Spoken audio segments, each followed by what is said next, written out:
Xin chào mọi người đã quay trở lại với video của mình. Thì hôm nay mình sẽ làm video đó chính là video làm vở cục bông. Làm vở cục bông là làm vở cục bông. Làm vở cục bông thì hôm nay mình sẽ hướng dẫn mọi người cách làm cái này rất là thì bước 1 mọi người chuẩn bị cho mình một cái ví như thế này mà mình đã hướng dẫn mọi người làm. Nhưng mà hôm nay mình sẽ không sử dụng mà mình sẽ sử dụng màu này. Đó, mình sẽ sử dụng mặt này. Để tí nữa mình làm một cái vở này.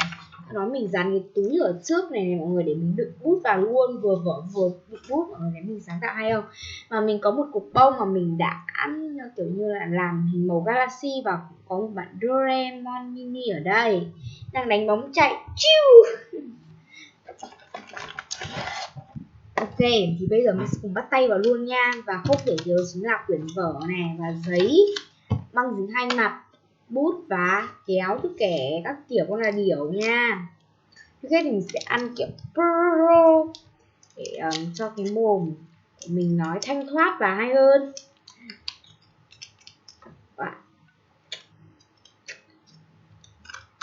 Được ạ. Ok, bây giờ mình sẽ làm luôn nha.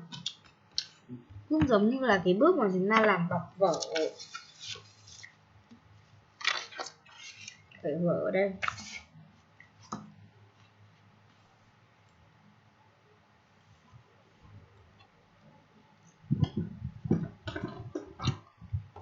Mình sẽ dùng bút chì để làm tường như thế này.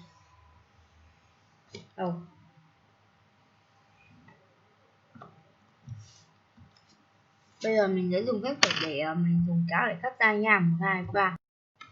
Đó, mọi người thấy không? Ok, mình sẽ để phần lý ra nha. Phần này bây giờ mình sẽ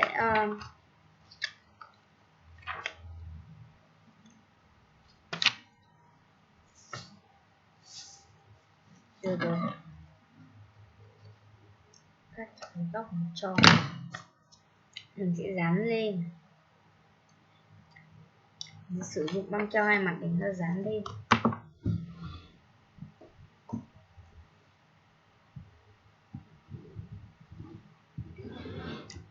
Mình thấy là làm cái bọc vở này mình thấy cực kỳ đơn giản luôn đấy.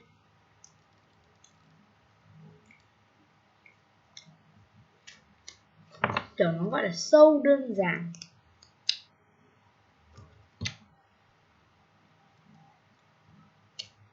Đó, cái trên, cái dưới, cái giữa này.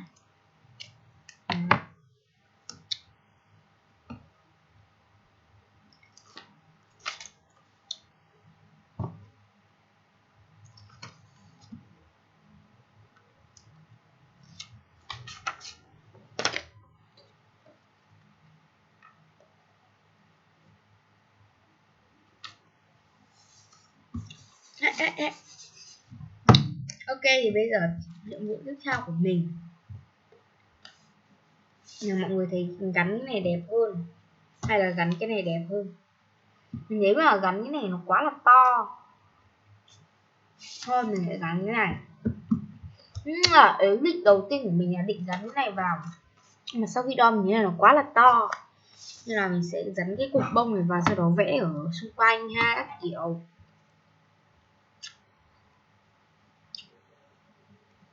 Mình sẽ dán cục bông này vào và bóc băng dính vào cục bông siêu khó. Ý tưởng đầu tiên của mình đúng là anh thật sự ngu ngốc.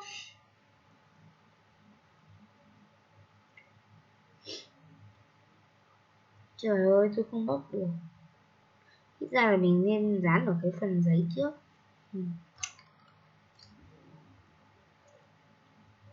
Các bạn Doraemon thì rất là xinh. Đó, một cái vỏ cục bông rất là đẹp. Và mình có một cái giấy này là giấy gấp sao, mình thấy nó cũng rất là đẹp. Nhưng mà mình nghĩ là nó cũng có thể phù hợp để làm mình trang trí ha. Doraemon Tại vì bạn này là ở Nhật Bản nên mình sẽ dùng hoa đào ha. Hoa đào.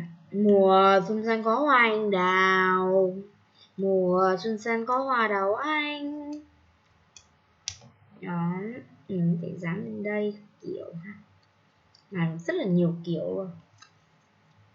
Mình nghĩ là mình sẽ dán kiểu như này.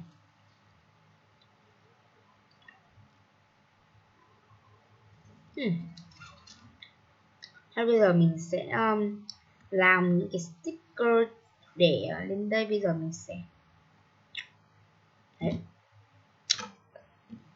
Làm gì tao kiểu bây giờ mình bị lú. Mình sẽ lấy những cái squishy. Không chứ không còn squishy Doraemon nữa. Đây, này nó to quá.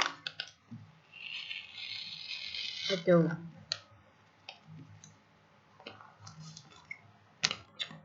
Very good. Cái cục bông này.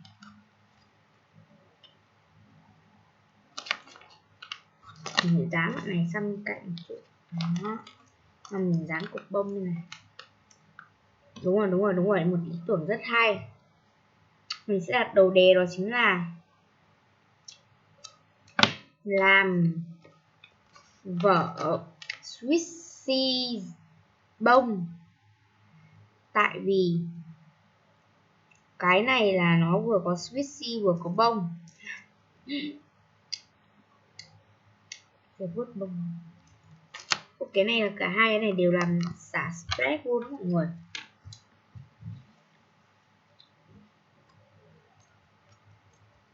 Cái này mọi người có thể nằm ngủ, có thể chụp hình.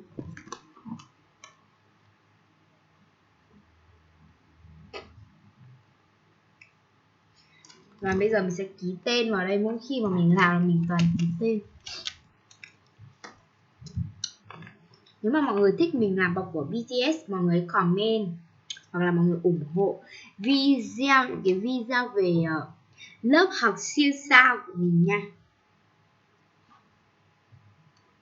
Mình sẽ ký tên ở một nơi nào đó,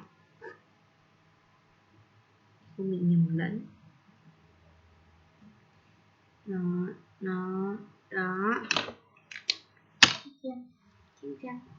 Em mình phải ký tên nha mọi người.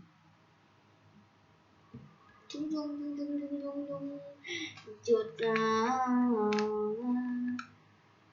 Ok, và nếu như mọi người thích cái video làm bọc vở ở Squishy bông nha. Bye bye. Nếu như mọi người thích video này, đừng quên bấm like, share và đừng quên nhấn đăng ký, bấm chuông báo để luôn nhận video mới của mình nha. Và sắp tới mình sẽ hướng dẫn mọi người cách làm quyển sổ BTS. Bye bye. Bye nha.